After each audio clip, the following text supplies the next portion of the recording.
Hello అండి. అందరికీ నమస్తే. నేనైతే ఈరోజైతే మా ఇంట్లో చీజ్ పాస్తా చేస్తున్నాను. చాలా టేస్టీగా ఉంటది. కొంచెం డిఫరెన్స్‌గా చేస్తున్నాను. ఫస్ట్ అయితే వాటర్ పెట్టుకొని హాట్ వాటర్ పాస్తా కొంచెం ఇదంతా అవ్వాక పాస్తా ఏసుకోవాలి ఇందులోని. నేనైతే పాస్తా వేసుకుంటున్నానండి నేనైతేని. ఇందులో ఆయిల్ కూడా యాడ్ చేసుకోవాలి.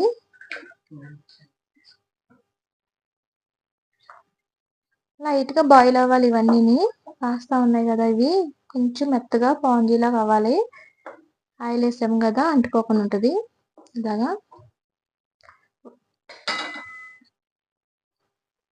ఇంకా బాగా ఉడకాలి ఇవి.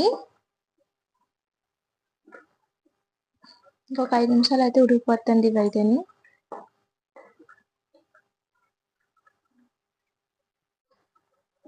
ఇవైతే ఉడికిపోయినాయి కదండీ! ఇలా కొట్టుకుంటే మెత్తగా ఉడికిపోయినాయి గదా! వాటర్ లేకుండా తీసేసుకోవాలండి ఇవన్నీని. స్టవ్ బంద్ చేసేసి. అయితే పాస్తాకి స్టవ్ వెలిగించుకున్నాను. మరి రెడీ చేసుకున్న వేరే కడాయిని ఆయిల్ ఏసుకొని సరిపడినంత ఆయిల్ ఏసుకోవాలి ఇందులోని. బటర్ కూడా ఏసుకోవాలండి కాస్తంత. బటర్ ఏసుకోవడం వల్ల టేస్ట్ బావుంటది ఇంకాను.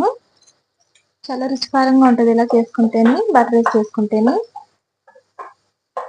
కరిగిపోయాక బాగా వేయించుకోవాలి ఇది.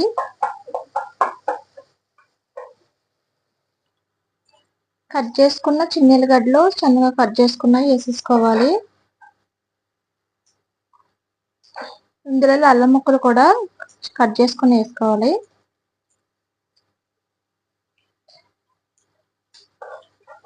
కొంచెం మంచి రంగు వచ్చే వరకు బాగా వేగనివ్వాలండి ఇవన్నీని. చిన్న ఉల్లిగడ్డలు అయ్యిని. గ్రీన్ చిల్లీ కూడా సన్నగా కట్ చేసుకున్న గ్రీన్ చిల్లీ కూడా వేసేసుకోవాలి. గ్రీన్ చిల్లీ తీసుకున్నాను ఇందులోకి. ఉల్లిగడ్డలు అయితే కొంచెం పెద్ద సైజే తీసుకోవాలండి. బాగుంటది తిన్నప్పుడు అది మనకి. ఇందులో బేబీ కార్న్ ఉంది కదా! బేబీ కార్న్ కూడా వేసేసుకోవాలి.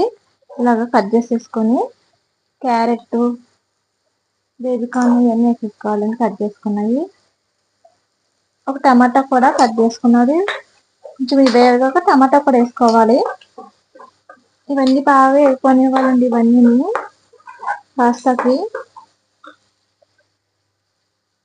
సాల్ట్ కూడా రుచి సరిపడిన సాల్ట్ కూడా యాడ్ చేసేసుకోవాలి. టమాటాలు కూడా కట్ చేసుకుని యాడ్ చేసేసుకోవాలి ఇవి కూడా. ఉడకబెట్టుకున్న బాయిల్ చేసుకున్న పాస్తా కూడా వేసేసుకోవాలి ఇందులోని. ఆయిల్ వేసుకోవడం వల్ల ఇవి ఉంటాయి కదా అంటుకోకుండా ఉంటాయి ఒకదానికొకటి. బాగా వేగనివ్వాలి ఇవన్నీని. ఇందులో కారం కోసం కూడా మిర్చి పౌడర్ కూడా వేసుకోవాలి. రెడ్ మిర్చి ఉంటాయి కదా అవి కూడాను. బరగున్నది వేసుకోవాలండి ఇది. ఇందులో ధనియాల పొడి కూడా యాడ్ చేసేసుకోవాలి ఒక అర స్పూను. ఇవన్నీ బాగా కలిసేలా వేయించుకోవాలి ఇవన్నీని. బాయిల్ చేస్తాం కదా కొద్దిగా పచ్చివాసన ఉంటాయి కదా కొంచెం ఆయిల్లో వేయించుకుంటే ఇంకా బాగుంటది ఇట్లాగా. ఇందులో లైట్గా మొక్కజొన్న పిండి ఉంటుంది కదా అదిని మిల్క్ కలుపుకోవాలి. ఇలాగా ఒక స్పూన్ వేసుకొని మొక్కజొన్న పిండి ఇందులో ఉంది కదా ఇలా వేసేసుకోవాలండి ఇదంతాను క్రీమ్ లాగా వచ్చేలాగా. జ్యూసీ లాగా ఉంటుంది ఇలాగ వేసుకుంటేనే. ఇంకా కొద్దిగా వాటర్ కూడా వేసుకోవాలి ఇందులో. ఇలా వాటర్ కూడా మంచిగా వేసుకుని కలుపుకోవాలండి ఇదంతాను. కలుపుకుంటూ ఉండాలి ఎందుకంటే అది వేసాం కదా ఒంట్లో కట్టకుండా ఉంటది. దొండలు కడితే టేస్ట్ వేరేగా ఉంటది. అంత మంచిగా అనిపించదు తింటాక కూడాను. బాగా ఉడకనివ్వాలి ఇదంతాను.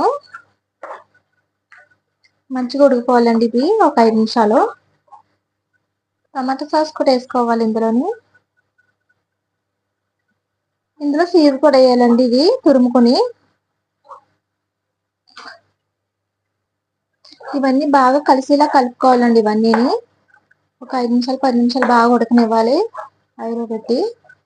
ఇంతని మిల్క్ అది వేసాం కదా బాగా ఉడికితే బాగుంటది. ఇలా ఇది ఉంది కదండి ఇలా తురిమేసుకోవాలి ఇదంతాను. చీజ్ అయితేని చీజ్ వేసుకుంటే టేస్ట్ అయితే చాలా బాగుంటది.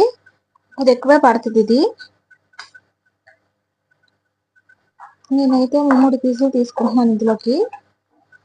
ఇది బాగా కలుపుకోవాలండి, ఇదంతా మంచిగా కలిసిపోయే వరకుని. కరుగుతుంది కదా ఇదంతాను, సీజది బాగా కలిసిపోవాలి,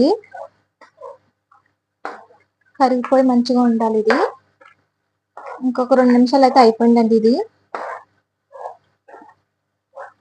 వేడి వేడి పాస్తా అయితే రెడీ అయిపోయింది. చాలా టేస్టీగా ఉంటుందండి, ఇలా చేసుకున్నారంటే పిల్లలకు కూడా బాగా నచ్చుతుంది ఇలా చేసి పెట్టారంటేని. పాస్తా అయితే రెడీ అయిపోయిందండి. ఇలా తప్పకుండా ఇలా ట్రై చేయండి. వీడియో నచ్చితే లైక్ చేయండి, షేర్ చేయండి ఫ్రెండ్స్, కామెంట్ పెట్టండి.